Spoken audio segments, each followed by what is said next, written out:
One philosopher active earlier in this century who was much more important than his reputation outside the subject might suggest was the German Husserl, Edmund Husserl, who was born in 1859 and died in 1938. His acknowledged masterpiece is a book called Logical Investigations, published in 2 volumes in 1900 and 1901. And perhaps I might also mention a book called Ideas, published in 1913.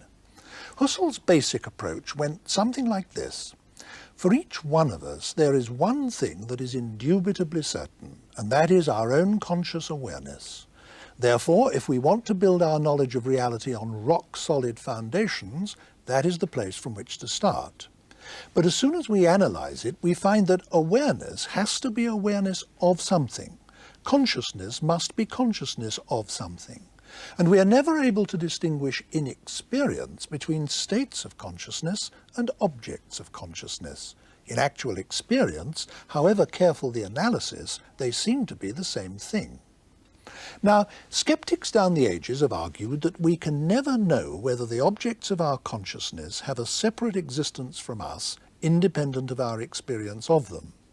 Husserl conceded that, but insisted that they do indubitably exist as objects of consciousness for us, whatever other status they may have or lack, and therefore that we have direct access to them as objects of consciousness and can investigate them as such, without making any assumptions about their independent existence. Thus, he launched a school of philosophy devoted to the systematic analysis of consciousness and its objects. This school is known as phenomenology, and one use of that word phenomenology continues to this day to refer to whatever is given in direct experience, regardless of any question of independent existence. And our direct experience, of course, encompasses not only material objects, but all sorts of abstract things, such as music, mathematics, not to mention our own thoughts, pains, emotions, memories, and so on. One of Husserl's followers, Heidegger, struck out on his own with a book called Being and Time, published in 1927 and dedicated to Husserl. This book became the fountainhead of modern existentialism, though Heidegger never actually liked having the label existentialist attached to him. He went on to produce a great deal more philosophical work in the course of a long life. He died in 1976 at the age of 86, and much of that work was influential, but Being and Time remains his masterpiece. Later existentialist thinkers, especially Jean-Paul Sartre, became better known to the general public and did more to propagate existentialist ideas outside the confines of academic philosophy, but Heidegger remained very much their master. The very title of Sartre's main philosophical work, Being and Nothingness, published in 1943, is a direct allusion to Heidegger's Being and Time. So here we have a clear-cut line of philosophical development, which we're going to discuss in this program, from Husserl to Heidegger and Heidegger to Sartre. And perhaps we might mention one other figure, Maurice Merleau-Ponty, who published an important book in 1945 called The Phenomenology of Perception.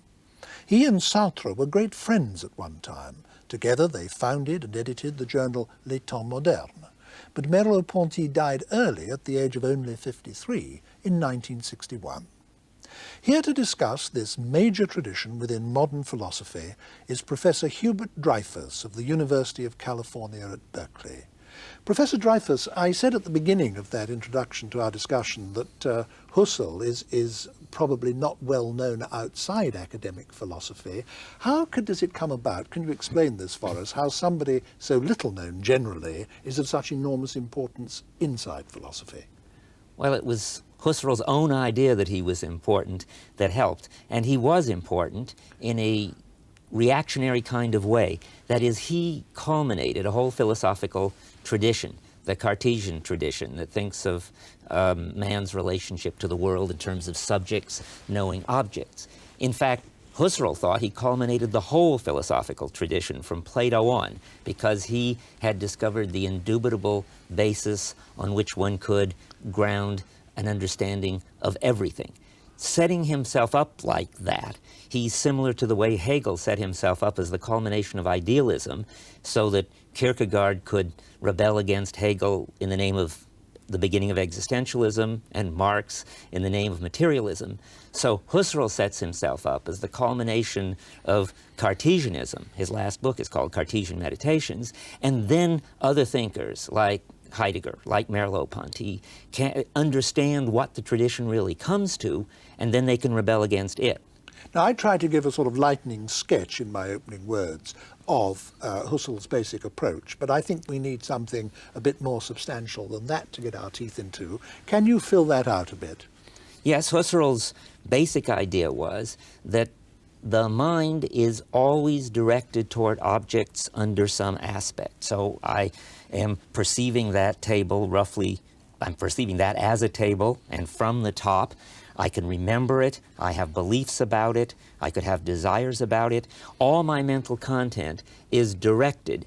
And Husserl thought that was, in fact, what the essence of the mind. The mind and nothing else in the universe has this kind of directedness toward something outside of it, other than it.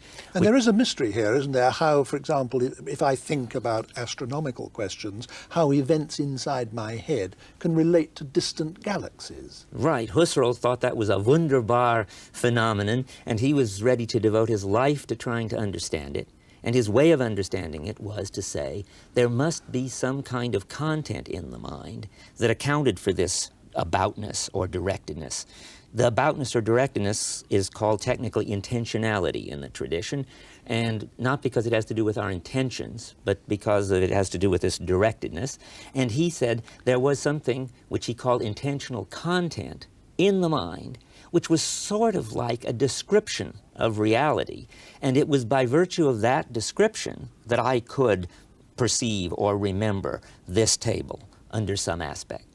Now, you said earlier that thinkers like Heidegger reacted against this. How did they react? Well, at first we should say what Husserl thought he got out of this. He got out of it an amazing finished edifice that is so impressive that one would naturally want to react against it. He thought, and quite rightly, that it didn't matter whether there was a table there or not. That is, it didn't matter to his philosophy. He could just bracket the table. In fact, he could bracket the whole world. All he needed to study was the fact that he took it that there was a table there. He performed what he called the phenomenological reduction. He reflected on his own intentional content. And what was special about that, according to him, was he had an indubitable basis to start from. It wasn't just that he had some kind of evidence that he took that to be a table. As he put it, he had indubitable evidence that he had himself produced. Taking it to be a table was just taking it to be a table. He couldn't be wrong about that. Secondly, he had absolute grounding, because I couldn't experience anything. Music, other people, tables, galaxies, as you mentioned. I couldn't experience anything at all except by virtue of my directed mental content. So he thought he had discovered the indubitable foundation, which is the condition of the possibility of our being able to encounter anything. And he found it in this relation of subjects directed toward objects. Now, that is, as you say, the culmination of a whole tradition of philosophy, stemming at least from Descartes, if not from before, of seeing man's situation as that of a subject confronted by objects. Now, it's that really Heidegger reacted against. That's right. That Cartesian tradition became so clear, and in a certain way so persuasive in Husserl, that Heidegger was driven to see whether that really was the true description of the phenomena, because Husserl kept saying we must go to the things themselves and let them show themselves as they are in themselves. And when Heidegger actually looked at the way human beings are related to the world, he found that it wasn't as subjects related to objects at all, that awareness and consciousness didn't play any role. Now that seems very strange. How could it be? Well, he took as his example, and he was good at going to simple examples, hammering. When an expert carpenter is simply hammering, if the hammer is working well and he's a master at what he's doing, the hammer becomes transparent for him. It isn't as if he's a subject contemplating the hammer. Maybe he's paying attention to the nails, but if the nails are going in well and he's really good and he's been doing it all day, he doesn't even have to pay attention to that. He can think about lunch, or he can talk to some fellow carpenter, and everything is going on with what I would call transparent coping. Heidegger calls that the ready to hand. when you look at our ready-to-hand relation to things, you just don't find subjects contemplating objects. This is such a contrast with the traditional approach to philosophy that I think it's worth going over it again, perhaps in slightly different terms. That from Descartes onwards, philosophers had thought of the human being as a subject relating to objects, and therefore, because of that, the central philosophical problems were seen to be how do we as subject have knowledge of these objects? And the central problems to which philosophers addressed themselves were about perception, about whether we have any certain knowledge at all, if so, how we got it, how we knew we had it, and so on. Now, Heidegger isn't saying that these problems don't exist, but what he's saying is that this is not what is central to the human situation. We aren't, as it were, separate subjects looking through some invisible plate glass window at an objective reality which is out there and to which we try to relate or of which we try to get knowledge. We are, from the beginning, in amongst it all. We are in there in the world, so to speak, coping with it, so that we are not primarily observing or knowing beings at all in the way that traditional philosophers have treated us as being.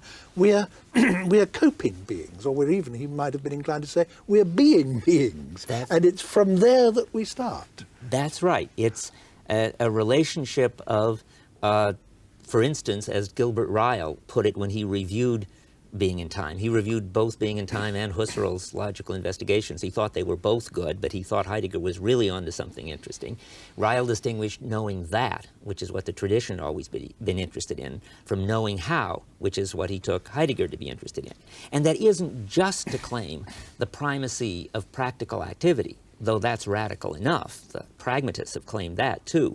It was to have an analysis of practical activity that didn't need to bring in mental content, like desiring, believing, following a rule. You could try to explain hammering as in more mental activity. But Heidegger said if you really observe it, or to take another of his favorite examples, he said to his students, when you come into the classroom, you must turn the doorknob.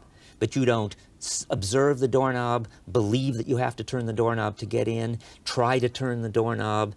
All we know is here you are in the classroom and you couldn't have got here without turning the doorknob. You have no memory of it because the whole activity was so transparent it didn't even pass through consciousness.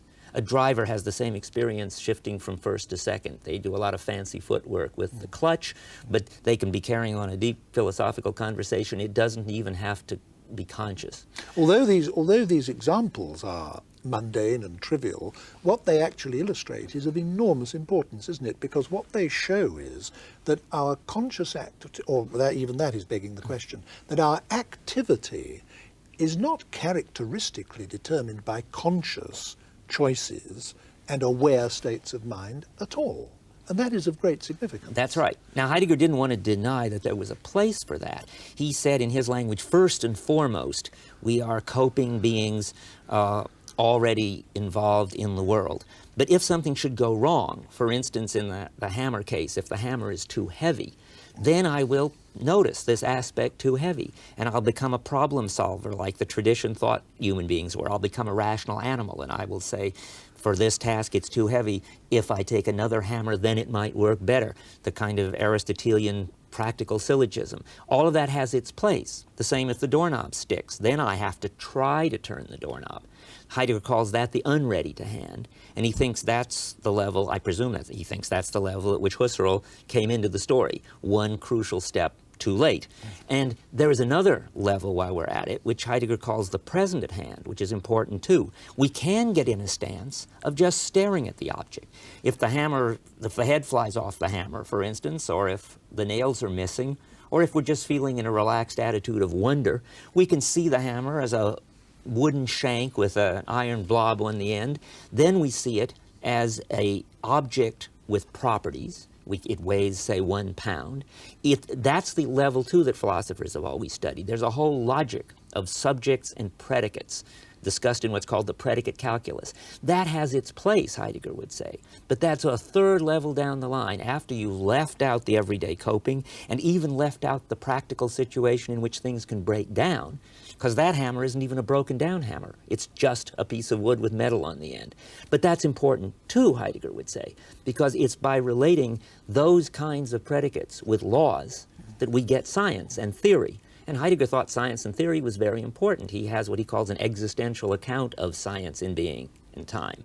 But what's important to him is to realize that to get to these predicates and laws of science, you have to leave out the whole level of practical coping in the world.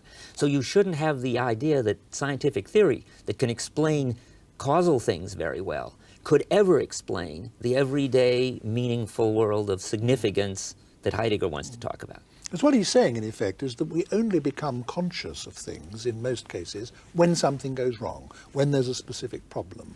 But that for most of the time, we are kind of moving in a medium, we're swimming in a medium that we take utterly for granted and are not conscious of and don't direct our attention to at all. And one consequence of that is that, unlike traditional philosophers, he sees the world as being, not as being something that's inferred. I mean, the traditional philosopher talks as if what I have access to is my mind with its contents, and from these contents I infer the existence of a world external to myself.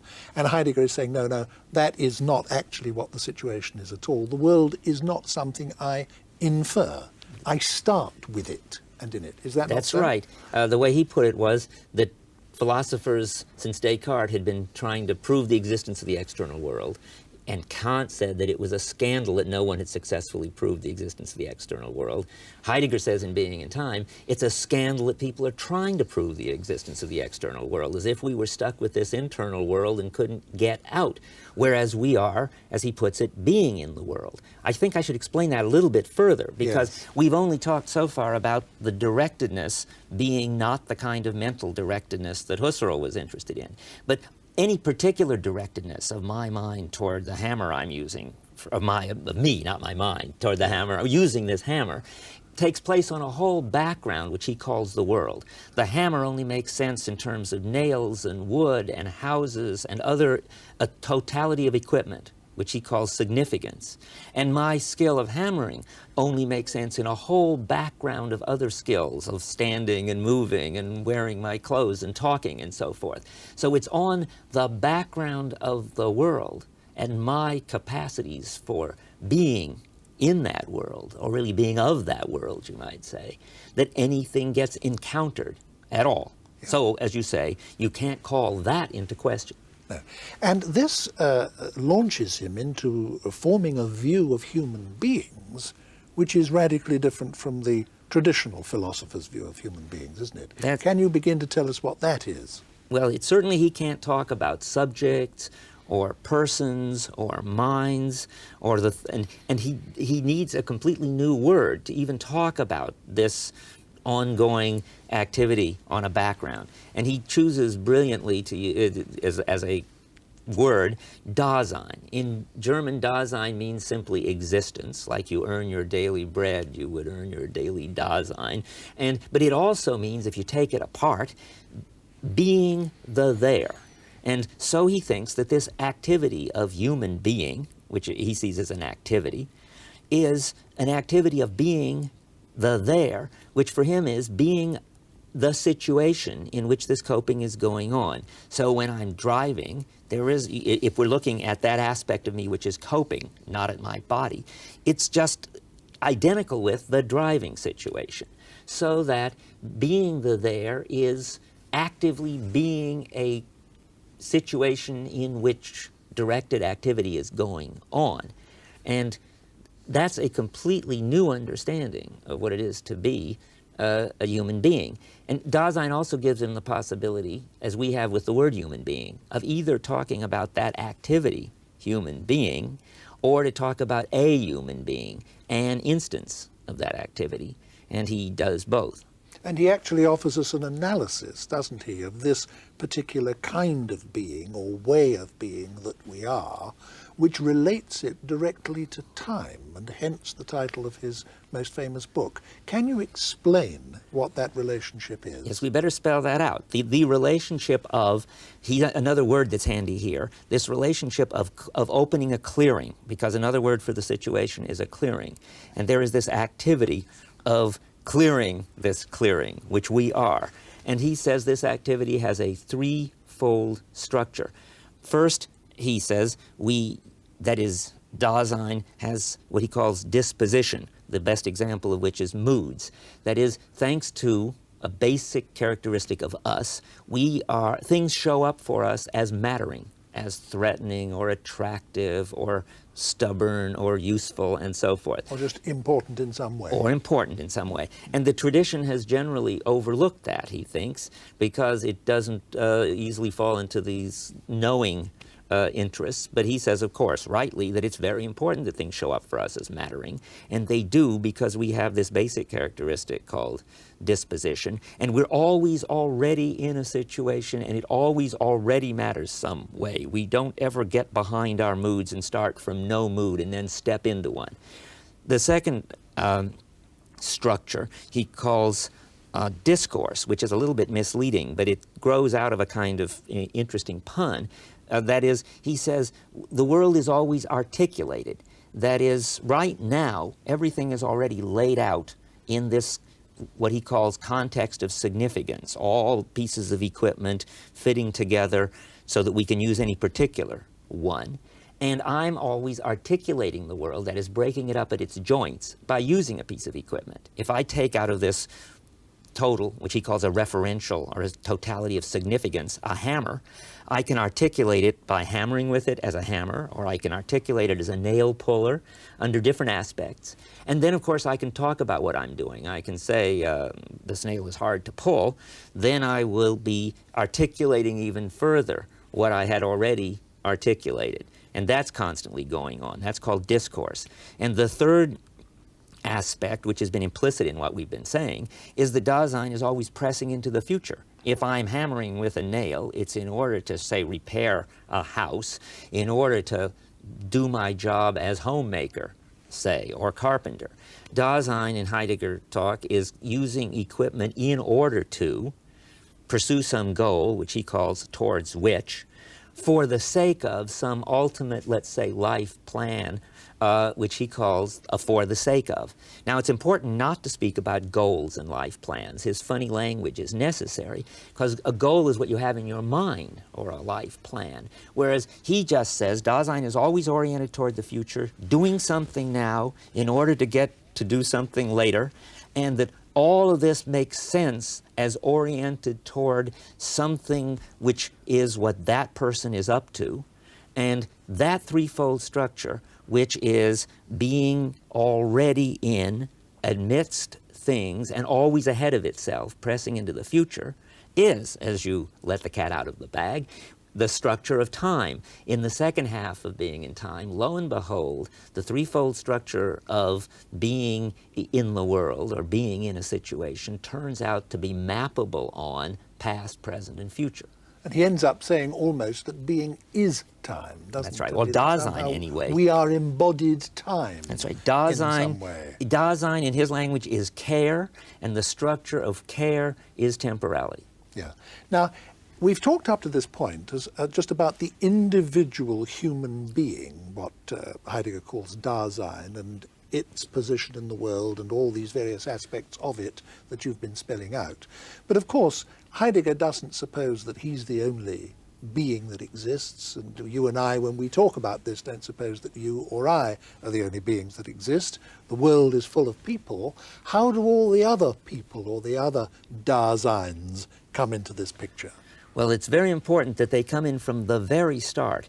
In fact, it's a big problem for Cartesians like Descartes and Husserl. They have the same problem about other minds that they have about the external world, because they start with an individual, autonomous, isolated subject. Heidegger starts in an entirely different way, closer to the phenomena and saving him from this problem. He says we all already do what anyone does. I hammer with a hammer because one hammers with hammers in our culture. I eat the way one eats. I pronounce words the way one pronounces words in our country. And you have to, or you wouldn't be understood. That's right. And in fact, people subtly, constantly, people can't stand distance, Heidegger says, meaning people subtly lead other people to correct their pronunciation or whatever, and they don't have to be coerced into it. People are eager not to deviate from the norm. It's just a basic fact about human beings. So we grow up, Heidegger doesn't talk genetically, but we could say it helpfully.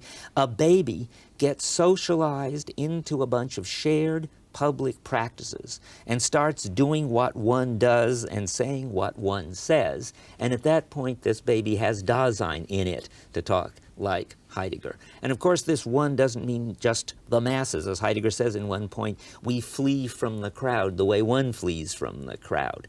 But even when we flee from the crowd, we do it the way one does it. So finally, Heidegger says about Dasein that normally Dasein is what it does, or one is what one does, or Dasein self is a one self. If one takes together various aspects of what you've said up to this point, they could be rather disquieting. I mean, you've just said that one does what one does and lives the way one does because that is how we are socially conditioned and we have to do it for the most part. You were saying much earlier that Heidegger rejected the idea that most of our activity is directed by conscious choices and decisions and mentally aware reflection.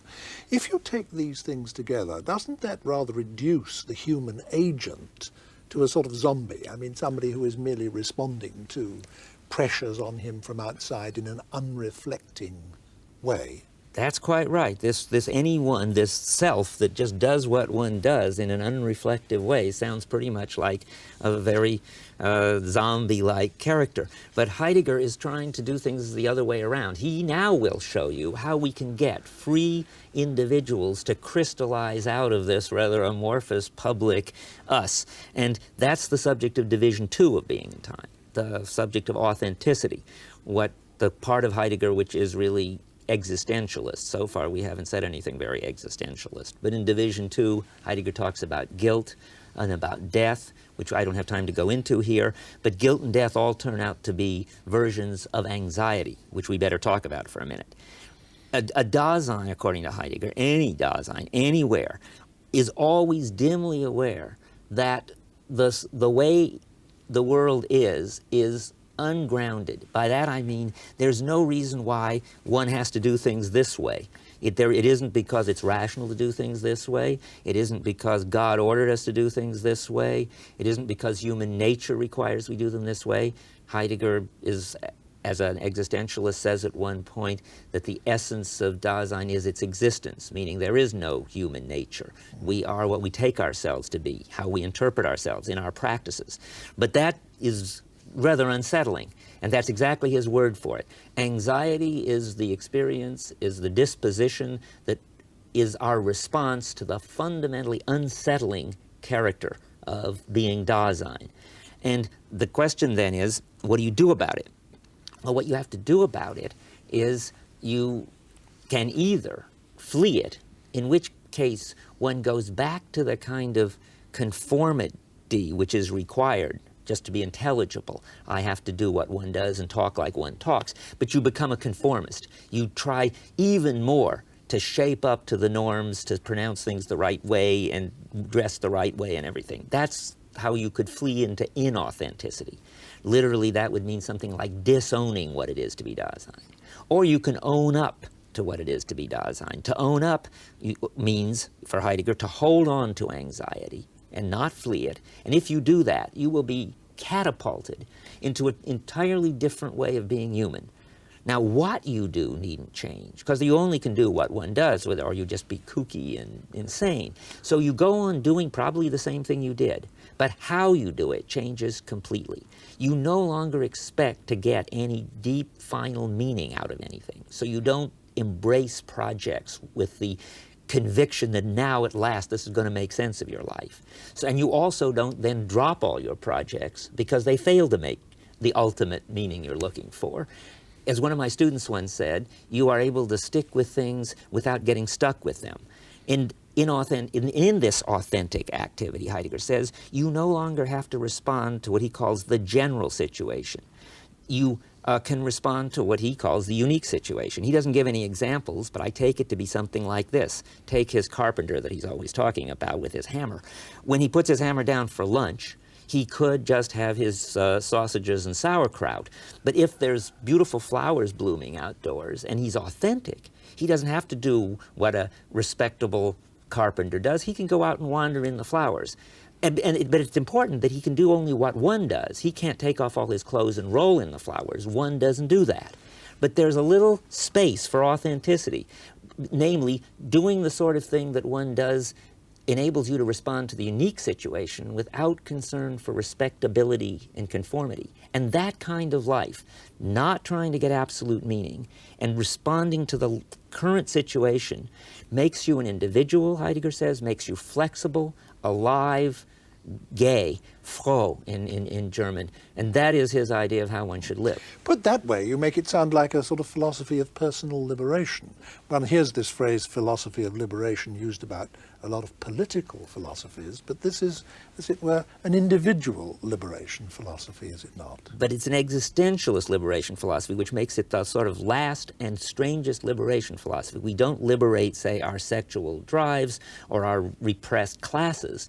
The liberation comes from realizing that there's no deep truth to liberate, no deep meaning in Dasein. Accepting the ungrounded and unsettledness is itself liberating. Yeah. Now, in the whole of this discussion, you've been forced to use some very strange terms like Dasein, and to use ordinary words in some unusual ways. And when one reads Being and Time, because everything we've talked about so far is what's contained in Being and Time, the early Heidegger, when one reads this book, this vocabulary really does become very difficult to cope with. In fact, I think it's one of the most difficult books to read and understand that I ever have read. But you've actually, in spite of that difficulty, succeeded in making a lot of these ideas clear. Why didn't Heidegger do that? Why did he have to be so obscure? Well, it's implied in what I did. If he could have done what I was just doing, namely using the wrong word and then backing off and using the right word, that probably would have been the best thing to do. For instance, I talked about goals and then said, but of course they're not really goals because that's too mental. And life plans, but they're not really plans. And then I introduced his funny language, the towards which and the for the sake of. And I said we had to use Dasein because we're a way of being, but not a mind directed toward things. In general, he would say, the whole philosophical tradition has passed over the world and our usual kind of involved coping with the world, not only because it's something you don't notice if everything is going well, but also because we have no language for it, since we don't need any language for it. We need language for how to repair the doorknob and how to get a lighter hammer if the hammer is too heavy. But we don't need language to describe the way everything is when it's going transparently well, and the kind of being we are when everything's going transparently well. So Heidegger would say he has to make up a whole new vocabulary for this, and once you get in it, it does seem to be the right economical vocabulary, and he uses it rigorously, so that when he's taken up a new word like ready to hand, unready to hand, or present at hand, he sticks to it. So once you get in this language, it's really a very elegant and simple language. Being and Time was presented when it was published as being the first volume of what was to be a two-volume work. But Volume 2 never came out, did it? Because Heidegger, in fact, changed his views, and that made him unable to finish the project. And this change is itself very frequently referred to in the literature about Heidegger. It's called the turn, die Kehre, the German word. Now, in what way does the later Heidegger differ from the earlier Heidegger? What are the real grounds of the difference? There are a lot of different views of this, and it's not a settled question in Heidegger scholarship. People say he went from a resolute sort of grasping of things to a kind of openness and so forth. That's probably true, but I don't think that's the essence of it. There's, at one point, I think he says it clearly, where he says that he has changed to thinking being historically, and that's what he wasn't doing before. you can see that he wasn't doing it before, because everything I've explained so far was supposed to be about the structure of all human beings anywhere, anytime. Even anxiety was supposed to be this, what any human being experienced and fled from or faced up to. But now Heidegger gets the idea that there's something special about each epoch of our understanding of being, and that he had been talking only about the modern epoch without realizing it. And he begins to try to describe these various epochs. For the Greeks, they felt rooted, they weren't unsettled, and things showed up for them as natural, and they appreciated them. And for the Christians, they felt that they were created, and that all the things they dealt with were creatures, and that they could read God's plan out of the world. And for us, we have another understanding of being, an understanding of being where everything is objects for us to control and use, and we're subjects with desires to satisfy. So that these are all different understandings of what it is to be a thing, what it is to be a person, what it is to be an institution. Heidegger would say different understandings of what it is to be. And if you have a different understanding of what it is to be, then different sort of things show up. For the Greeks, heroes showed up, and beautiful things in Homer. For the Christians, saints and sinners showed up. You can't have any saints and sinners in Greece. They would just be poor people that everybody walked all over. You can't have any heroes in the Middle Ages. They would be proud people who were damned. So different sorts of peoples and things show up. And Heidegger now thinks he should talk about the kind of peoples and things that show up in our understanding of being. Now, one of the ways you can point out this change, just for an example, is he thinks anxiety isn't a universal structure. When he gets to later, Heidegger thinks this. Anxiety, the Greeks didn't have it, Christians didn't have it. He thinks we have it because we have what he calls a technological nihilistic understanding of being, and that is a distressing, rootless, anxious-making understanding of being. If he's moving from something which is perennial, or at least which he regards as being a perennial, universal in human experience, to considering something which he regards as being, as it were, topical to our age, and for that reason ephemeral, so that in 200 years' time, when we're all dead, this will all be past history and something else will be the case. Isn't his philosophy ceasing to be concern itself with the permanent and just concerning itself with the superficial? Well, if this were any old culture, or even any old stage of our culture, he would say yes, then what he was doing would then be soon passé, as you're saying. But he thinks that this is a very special culture, and that we're in a very special stage of this very special culture. It's a special culture for him because we're the only culture that has history. I mean, in any culture, events follow one after another. But only in ours does the understanding of being change from the Greek to the Christian to the modern. And that's historicity in Heidegger language. And we happen to stand in a special place in our culture. An understanding of being that started with Plato 2,000 years ago has gone through all sorts of philosophical and practical transformations until it is now finished in Heidegger terms. That means all the philosophical moves have been tried and played out, completed, and now it's done for. It's a sort of pun on finished. He gets this idea from Nietzsche, who influenced him a lot. We have reached a stage of planetary technology where we are now taking over the whole planet. Our understanding of being is dominating every understanding of being. And our understanding of being has come to a dead end, which Heidegger calls nihilism. One aspect of the late Heidegger, which we haven't touched on, and we must, I think, before we move on to the thinkers after Heidegger, is his concern with language. The later Heidegger is not just concerned with language, he's almost obsessed by language, isn't he? Why is that?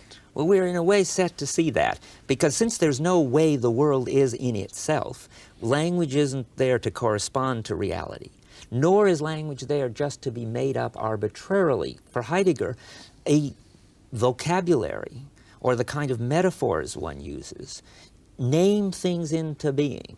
When in California somebody said that everybody was laid back, there were already people with hot tubs taking it easy and taking drugs, but now they discovered that that all fitted together and they were laid back, so there was more of it. So language is a marvelously powerful way to change the practices, focus them, and add new practices to Dasein's way of life. So it's the poets, not the philosophers or the priests or the scientists, who are the vanguard of humanity and the hope of some new understanding of being. Now, I think we've been quite right to devote almost the whole of this discussion to Heidegger, because he is far and away the most important 20th century existentialist philosopher. But I did say in the introduction to this discussion that we would touch on others, and I think we must do so now before we bring the discussion to a close. What I mentioned specifically Sartre and Merleau-Ponty. Let's take them in that order, the chronological order. How would you characterize Sartre's relationship as a philosopher to Heidegger? Well, Sartre starts out as a Husserlian and becomes a phenomenologist, writes a good novel called Nausea, which is a phenomenological description of a world breaking down. But then he read Heidegger and he was converted to what he thought was Heidegger. But he felt he had to fix up Heidegger as a Frenchman and make it Cartesian. So he starts with the individual subject and tries to get and to talk about death and guilt and all the things that Heidegger talks about. But that's a disaster, because if this story that we've been telling is right, that's what Heidegger was trying to free us from. In fact, when I went to visit Heidegger, he had Being and Nothingness on his desk in German translation, and I said, "Oh, you're reading Sartre?"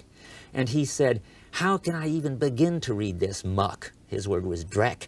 And that's pretty strong, and I think that's accurate, because what happens if you treat Heidegger as if he were talking about subjects is you really push him back to Husserl. It's difficult to believe, actually, that Sartre will survive as a philosopher at all, though he might survive as a novelist and a playwright.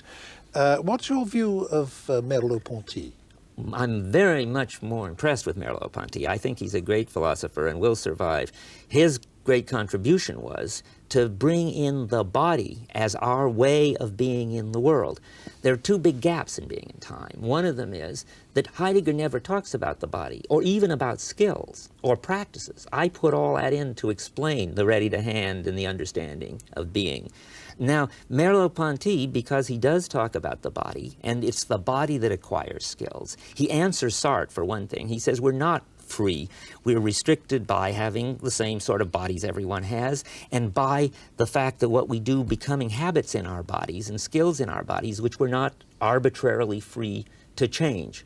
And this both answers Sartre, and in a way, oddly enough, Merleau-Ponty, answering Sartre, who was like Husserl, reinvents Heidegger, but filling in the gaps. The other gap is perception. Heidegger talks about perception as if it was just staring at things. And that is unfortunate, because it does seem as if we spend a lot of time not only using things, but seeing things. But Merleau-Ponty has an analysis of perception as a embodied activity in which we move to get an optimal grip on things, which makes it more of the ready to hand, thereby completing the Heidegger picture. Now, all of the four named philosophers that we've been discussing, Husserl, Heidegger, Jean-Paul Sartre, and Merleau-Ponty, they're all dead. Sartre only recently dead. Do you regard this whole tradition of philosophy that we've been talking about as something that's now closed, or do you regard it as very much an alive and ongoing enterprise? I think it's very much alive. Even the phenomenology, the Husserl side, which Heidegger was trying to kill off, is very much alive. The Husserl is alive in two ways. One is that if you want to describe the phenomena, what it's like to listen to music, what it's like to have sexual desire, any phenomenon, Husserl gives you a license to do it and a method for doing it. And we have young philosophers in Britain who are doing precisely that sort of thing now. And in the United States, too. Yes. The other side of Husserl is, if anything, even more alive and active. Namely, he was interested in the structure of the intentional content, of that in the mind that enables us to refer to things. Now there's something called cognitive science, actually trying to investigate empirically the structure of our mental representations, as they would say. And Husserl has laid down the general guidelines that anybody doing that investigation will follow. Or if you're trying to build a mind, as people using computers and artificial intelligence are doing, Husserl is also the father of artificial intelligence. Many of his ideas that the mind follows hierarchies of strict rules are now being cashed out into computer programs. So Husserl's doing fine. Heidegger's doing fine, too. early Heidegger, being in time, is not perhaps as much followed now as it should be. I'm using it, the way I use it is as I've been using it here. If you actually get back to the phenomena of our engaged everyday activity, you can criticize the linguistic analysts who either trust their intuitions or trust our linguistic categories. Heidegger would say, and I think a description of skills shows it, that if you trust our intuitions, you talk always about beliefs, desires, and so forth, and that's not an adequate description of what's normally going on. It's only a breakdown description. And likewise, we talked about how our language mirrors not the everyday coping, but the breakdown. So there, Heidegger phenomenology gives us a good point for criticizing some unquestioned assumptions of contemporary Anglo-American philosophy. And finally, in Europe now, particularly in France, later Heidegger is the great father of those who want to, as he already put it, deconstruct the tradition. For instance, Michel Foucault and Jacques Derrida are trying to follow out the Heidegger project of defining exactly what our understanding of being is in order to help us get over it. So I would say that there is hardly any area of intellectual activity these days in which the concerns of these thinkers don't play a large role. Well, thank you very much for that, Professor Dreyfus.